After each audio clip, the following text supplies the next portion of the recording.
everyone, welcome back to the channel। तो I hope you guys are doing absolutely well and fine।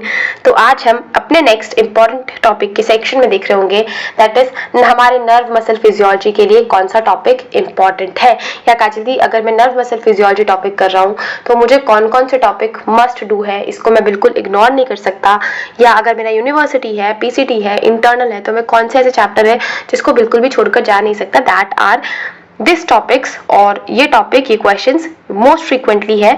अगर आपको ऐसा लग रहा है कि काजल दी इसके अलावा भी मेरी यूनिवर्सिटी में कुछ और पूछा जाता है तो just do let me know in the comment section, I would love to hear it from you.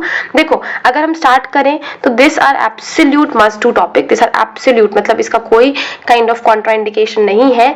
आप पहले इन टॉपिक्स को कवर करेंगे, उसके बाद आप आगे बढ़ेंगे, जिसमें भी इस पर्टिकुलर चैप्टर में LAQ जो बनाया जाता है वो सबसे कॉमन LAQ है, दैट इज NMJ। और कभी कभी जो हमारा मसल कॉन्ट्रैक्शन है उसके ऊपर पूछ लेते हैं, but that is not so frequent. NMJ is very frequent LAQ question along with its clinical significance, that is myasthenia gravis. Myasthenia gravis आपके लिए एक लौता short note, short answer question भी आ सकता है इस पर्टिकुलर टॉपिक से। नाउ नेक्स्ट इंपॉर्टेंस, मैंने आपको जनरल फिजियोलॉजी में भी पहले भी बताया कि RMP किसी किसी बुक में इस नर्व मसल फिजियोलॉजी में दिया गया है, वैसे ये सिलेबस में एज ए जनरल फिजियोलॉजी में आता है, लेकिन सिंस अगर आप पढ़ाई कर रहे हैं तो RMP को भी कवर करेंगे। इसके अलावा एक्शन पोटेंशियल आपसे पूछा जा सकता है, क्योंकि इसमें सिर्फ आपको एक्शन पोटेंशियल नहीं बताना है, इसके अलावा जो हमारे फीचर्स होते हैं, कैरेक्टरिस्टिक है एक्शन पोटेंशियल के, वो भी आपको जितने भी, चाहे वो ऑल और नन लॉ हो, रिफ्रैक्टरी पीरियड का कॉन्सेप्ट है, क्रोनेक्स बेस का कॉन्सेप्ट है, ये सब भी आपसे पूछा जा सकता है और ये सेपरेट क्वेश्चंस भी बनाए जाते हैं। अब बात करें शॉर्ट आंसर क्वेश्चन की, तो शॉर्ट आंसर क्वेश्चन में यूजुअली जो आपसे पूछा जाता है दैट इज आइसोटोनिक और आइसोमेट्रिक मसल कॉन्ट्रैक्शन। आइसोटोनिक का मतलब क्या है? आइसो मतलब सेम, टोनिक मतलब टोन, आइसो मतलब सेम, मेट्रिक मतलब length.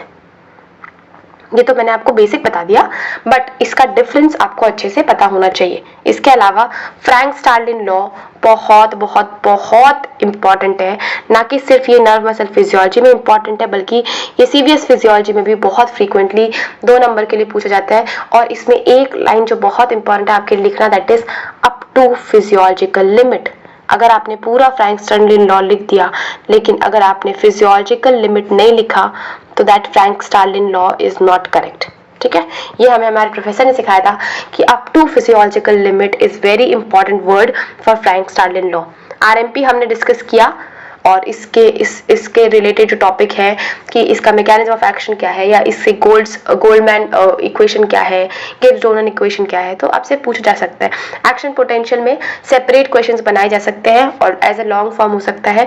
Molecular basis of muscle contraction अगर सिंगल आता है तो यूजुअली ये शॉर्ट आंसर क्वेश्चन की तरफ आएगा।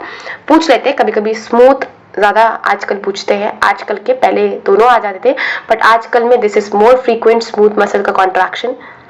तो इसका मॉलिक्यूलर बेसिस क्या है आपको ये अच्छे से आना चाहिए। इसके अलावा one very important short question SAQ, that is excitation contraction coupling.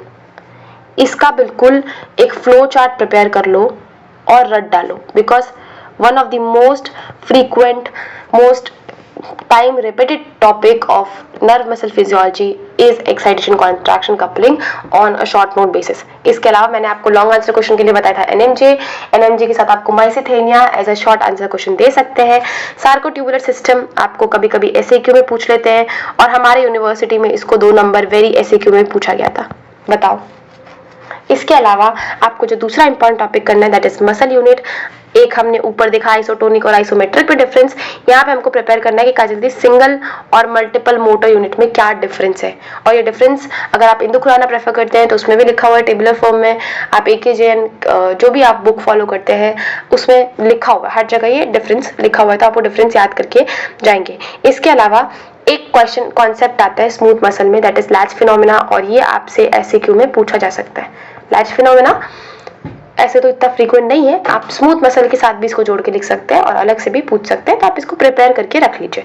Now 2 number में हमसे टर्म पूछे जाते हैं, दैट इज क्रोनेक्सी, रियो बेस। हमारे में इसमें एक और चीज किया जाता है, दैट इज हमको एक ग्राफ दे दिया जाता है और हमको पूछा जाता है कि बताओ X क्या है, क्रोनेक्सी, Y क्या है, रियो बेस क्या डेफिनेशन है। ये आपको पता होना चाहिए। रिफ्रैक्टरी पीरियड, अगर मैंने आपको एक्शन पोटेंशियल बताया था कि इसके फीचर्स के ऊपर क्वेश्चन बनते हैं, तो इसमें आपसे पूछा जाता है कि एब्सोल्यूट रिफ्रैक्टरी पीरियड क्या है, रिलेटिव रिफ्रैक्टरी पीरियड क्या है, इसके अलावा इनका मैकेनिज्म ऑफ एक्शन क्या है या आयनिक बेसिस क्या है। मुझे अभी भी याद है मेरे एक पीसीटी में एक क्वेश्चन आया था कि what is the ionic basis of absolute refractory period, तो आपको ये आना चाहिए। इसके अलावा नर्व डीजेनरेशन पे भी कुछ कुछ क्वेश्चंस बनते हैं, पर जो मोस्ट इंपॉर्टेंट है that is Wallerian nerve degeneration. Wallerian nerve degeneration के जितने भी चेंजेस हैं, पहले आप इसको क्लासिफाई करेंगे, क्लासिफाई करके टेबल बनाएंगे कि नर्व डीजेनरेशन के टाइप है क्या क्या, ठीक है।